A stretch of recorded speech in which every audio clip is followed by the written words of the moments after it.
আল্লাহ তাআলা মানুষের পরীক্ষা করার জন্য বাবেল নগরে দুই ফেরেশতা পাঠ করেছিলেন, হারুত ও মারুত। এই ফেরেশতারা মানুষকে জাদু শেখাতেন, কিন্তু শেখানোর আগে স্পষ্টভাবে বলতেন, আমরা কেবল পরীক্ষা করছি, কফর করবে না। কিন্তু মানুষ সেই শিক্ষার প্রতি আকৃষ্ট হয়ে পড়ল। তারা এমন জাদু শিখত যা স্বামী স্ত্রীর মধ্যে বিরোধ এবং দূরত্ব সৃষ্টি করতে পারত।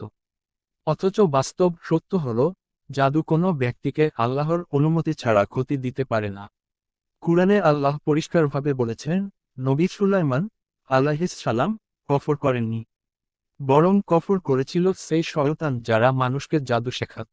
হারুত ও মারুত শুধু পরীক্ষা হিসেবে পাঠানো হয়েছিলেন, আর তারা কাউকে জাদু শেখাতেন না, যতক্ষণ না তারা সতর্কভাবে জানাতেন, আমরা কেবল পরীক্ষা করছি। এই ঘটনা কুরআনের সূরা আল বাকারাহের 102 নম্বর আয়াতে বর্ণিত হয়েছে। সূত্র, কোরআন, সূরা আল বাকারাহ, আয়া পরীক্ষা। থিম, ইসলামী ইতিহাস, কোরআন গল্প, জাদু ও পরীক্ষা।